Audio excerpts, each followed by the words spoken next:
টেটটা হচ্ছে একটা ডিগ্রি, এবং সেটার ডিগ্রিটা না থাকলে পরে তুমি শিক্ষক হিসেবে মানে ঠিক যোগ্যতামান মানে গণ্য হবে না, এবং সেটাকে ম্যান্ডেটরি করে দেওয়া হলো। আমার মনে হয় যে এই যে ভুল সাবমিশন, সেই ভুল সাবমিশনও এই রাইটার ক্ষেত্রে একটা মানে গুরুত্বপূর্ণ ভূমিকা পালন করেছে। আমরা চাই যে এনসিটি তার সঠিক ভূমিকা পালন করুক এবং তারই দেওয়া যে নোটিফিকেশন সেইগুলোকে যথাযথভাবে তুলে ধরার কাজটা করুক। একই সঙ্গে আপনারা দাবি করছেন যে অন্যান্য রাজ্য সরকার যেভাবে এই রায়ের বিরুদ্ধে গিয়ে রিভিউ পিটিশন করেছে, সেই রিভিউ পিটিশন এখনো রাজ্য সরকার, পশ্চিমবঙ্গ সরকার করেনি। কি দাবি থাকছে আপনার? দাবি ওই একটাই যে যে সরকার মানে গতকালকেও আপনারা দেখেছেন যে ওবিসি মামলা যাতে দ্রুত শুনানি করানো যায় তার জন্য মানে 20 লাখ টাকা থেকে বেশি খরচা করিয়ে কপিল সিব্বালকে দাঁড় করিয়ে মেনশন করিয়েছে।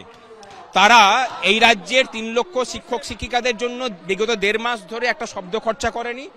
তারা এটুকু বলতে পারেনি যে হ্যাঁ আমরা রিভিউয়ের পথে যাচ্ছি, যারা পারলে পরে মানে অর্ধেক সময় রাজ্যের একটা বড় অংশের আধিকারিক তারা সুপ্রিম কোর্টেই বসে থাকেন। তাহলে এই ক্ষেত্রে নীরব কেন? তাহলে কি এই যে শিক্ষক শিক্ষিকাদের জন্য টেটের ব্যবস্থা করা এবং অলরেডি তথ্য সংগ্রহ করতে শুরু করেছে, অন্য কোনো রাজ্য সরকার করেনি, কিন্তু এরা তথ্য সংগ্রহ করতে শুরু করেছে, তাহলে কি এরকম কোনো পরিকল্পনা চলছে যে পশ্চিমবঙ্গ থেকেই টেট নিয়ে পরে ব্যবস্থা করা হবে?